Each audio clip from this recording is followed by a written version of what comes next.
নমস্কার, মায়ের ছায়া কুকিং চ্যানেলে আপনাদের সবাইকে স্বাগত। আজ আমি বানাতে চলেছি ইলিশ মাছ দিয়ে কুমড়ো পাতার পাতুরি। এই কুমড়ো পাতা দিয়ে করলে খুব ভালো টেস্ট হয়।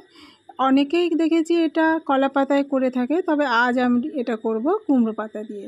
কুমড়ো পাতাগুলো একটু কচি রেখে নেবেন, বুড়ো হয়ে গেলে কুমড়ো পাতা দিয়ে আর ভালো লাগবে না, পাতাটা তিতকুটে গন্ধ লাগবে। এইবারে আমি মাছটা ভালো করে নুন হলুদ লঙ্কা দিয়ে মেখে নিচ্ছি। খুব ভালো করে এপাশ ওপাশ করে মাছটাকে মেখে নিতে হবে। এমনভাবে মাছটা মাখতে হবে যাতে সব জায়গায় সমানভাবে লেগে যায়। এবার মাছটা একটু রেস্টে দিলাম। এরপরে আমি একটা মিক্সিং বোলে টক দই ফেটিয়ে নিয়েছি।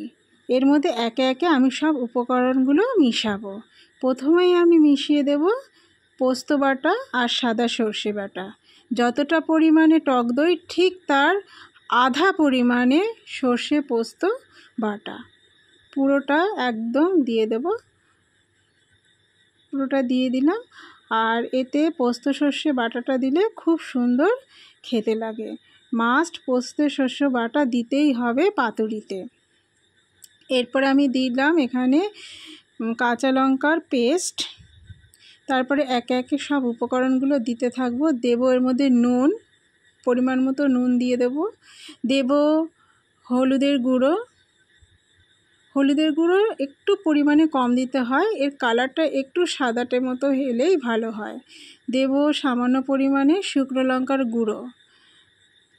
এরপরে যেটা না দিলেই পাতুরি অসম্পূর্ণ, সেই উপকরণটি দেব সর্ষের তেল। বেশ পরিমাণে সর্ষের তেল, এখানে কোনো সাদা তেল ইউজ করবেন না, আপনারা চেষ্টা করবেন সব সময় সর্ষের তেল ইউজ করতে। সর্ষের তেলটা এবার ঢেলে দেবো মিক্সিং বোলের মধ্যে। সর্ষের তেলটা আমি এবার আস্তে আস্তে করে ঢেলে দেব। সর্ষের তেল আমার ঢালা হয়ে গেছে। এরপরে আমি এই মিশ্রণটিকে ঘাঁটবো ভালো করে, চামচের সাহায্যে এই মিশ্রণটিকে ভালো করে ঘেঁটে নেব। ভালো করে একদম কোথাও কোনো যেন মশলা দলা দলা হয়ে না থাকে সেটা দেখতে হবে। পুরো একদম ব্যাটারটা এমনভাবে তৈরি করতে হবে যেন একটা মশলা কোথাও লেগে না থাকে, পুরোটার সাথে সবটা যেন একেবারে মিশে যায়। এইভাবে ভালো করে মিশিয়ে এটাকে আমি একটু রেস্টে রাখতে দেব। পুরো আমার ভালো করে মেশানো হয়ে গেছে। এরপর আমি একে একে যে মাছগুলো রেখেছিলাম সেই মাছগুলোকে এর মধ্যে দিয়ে দেব। মাছগুলো দিয়ে ভালো করে এপাশ ওপাশ করে আমার এই ব্যাটারটা মাছের গায়ে লাগিয়ে নিতে হবে।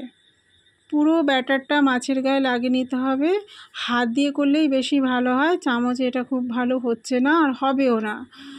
হাত দিয়ে পুরো জিনিসটাকে একদম মিশিয়ে দিতে হবে। সব কটা মাছের গায়ে, মাছের ভেতরে যেন লেগে যায় এরমভাবে মিশিয়ে দিতে হবে। ভালো করে আমি মিশিয়ে নিচ্ছি। মিশিয়ে নিয়ে এটাকে আমি 10 মিনিটের জন্য ম্যারিনেটটাকে রেখে দেব। এরপরে দেখুন আমি কুমড়ো পাতা নিয়েছি। কুমড়ো পাতার যে সাইডে শিরাগুলো রয়েছে, একটা ভারী কোনো জিনিস দিয়ে সেই শিরাগুলোকে আপনারা আস্তে আস্তে থেতলে দেবেন। দেখুন আমি যেরমভাবে থেতলে দিয়েছি ঠিক সেরমভাবে। এরপরে একটা মাছ নেব, নিয়ে ব্যাটার দেব। বেশ পরিমাণে ব্যাটার দিতে হবে। ব্যাটারটা দিলে পরে কি হবে, ভাতটা যে হয়ে যাওয়ার পর সেই ব্যাটারটা এত সুন্দরভাবে মাছের সাথে মিশে যায়, তখন ব্যাটারটা দিয়ে ভাতটা মেখে খেতে খুবই ভালো লাগে। এরপর একটা কাঁচা লঙ্কা ওর উপর দিয়ে দেওয়ার চেষ্টা করবেন। তারপরে সামান্য সর্ষের তেল এখানে মাস্ট দিলে সর্ষের তেলের গন্ধটা খুব সুন্দর বেরোবে। তারপরে দেখুন আমি কুমড়ো পাতাটাকে ঠিক যেইভাবে ফোল্ড করছি আপনারাও ঠিক সেইভাবেই ফোল্ড করবেন। একটু সময় ধরে ধৈর্য ধরে ফোল্ড করবেন।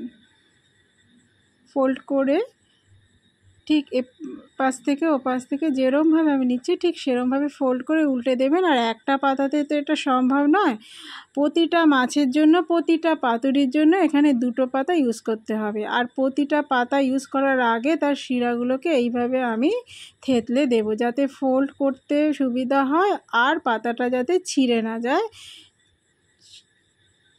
এবারে দেখুন আমি ঠিক যেইভাবে বসাচ্ছি ঠিক সেইভাবেই আপনারাও বসানোর চেষ্টা করবেন। দেখুন আবারও ঠিক একই প্রসেসে আমি পাতাটাকে মাছের গায়ে মুড়িয়ে দিচ্ছি। এইবারে আমি সুতো দিয়ে ভালো করে এটাকে বেঁধে দেব। চওড়ার দিক থেকে বাঁধবো, লম্বার দিক থেকে বাঁধবো, বেশ ভালো করে বাঁধবো। এমনভাবে বাঁধবো যাতে বাঁধনটা খুলে না যায়। আমি যখন মাছটা ছেঁকে নেব কড়াইতে অল্প তেল দিয়ে, তখন যেন মাছটা বাঁধনটা খুলে গিয়ে মাছটা বেরিয়ে না যায়। এই দিকটা খেয়াল রেখে বাঁধনটা একটু বেশি করে লম্বার দিকে চওড়ার দিকে ঘুরিয়ে ঘুরিয়ে দিতে হবে। এরপরে আমি কড়াইতে তেল দেব, 2 টেবিল চামচ মতো তেল দেব। 2 টেবিল চামচ মতো তেলটা খুব ভালো করে গরম করতে হবে। খুব ভালো করে তেলটাকে গরম করে নিতে হবে। তেলটাকে গরম করে নিয়ে আমি যে ভালো করে তেলটা গরম হয়ে এসেছে। এরপর আমি যে মাছের পাতুরিগুলো গড়ে রেখেছিলাম একে একে সেই মাছের পাতুরিগুলো দিয়ে দেব। আপনারা ইচ্ছা করলেন এটা লাউ পাতা দিয়েও করতে পারেন, লাউ পাতা দিয়ে করলেও খুব অসাধারণ লাগে। তবে আমার কাছে আজকে কুমড়ো পাতা ছিল, তাই আমি কুমড়ো পাতা দিয়েই করলাম। এইভাবে সাজিয়ে একের পর এক দিতে হবে। এমনিতে ইলিশ মাছ রান্না করতে তেমন বেশি টাইম লাগে না, 10 মিনিট থেকে 15 মিনিটের বেশি টাইম লাগে না। ঠিক আমার এই রান্নাটাতেও ঠিক 15 থেকে 20 মিনিটের বেশি লাগবে না। এইভাবে আস্তে করে সাজিয়ে দিলাম আমি পরপর করে সব মাছগুলো। আর গ্যাসের ফ্লেমটা মিডিয়ামে রাখবেন। এরপর একটা থালা দিয়ে আমি ঢেকে দিলাম 5 মিনিটের জন্য। ঢাকনাটা খুলেছি, দেখুন কি সুন্দর করে পাতাটা একদম তুলতুলে নরম হয়ে গেছে।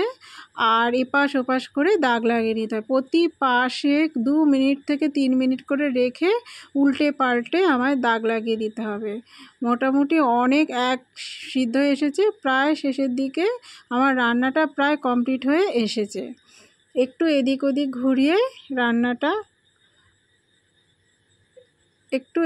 ঘুরিয়ে দাগ লাগিয়ে নেবেন, রান্নাটা তাহলে অনেক ভালো হবে। আর মাছটাও আস্তে আস্তে করে ভালো সিদ্ধ হবে।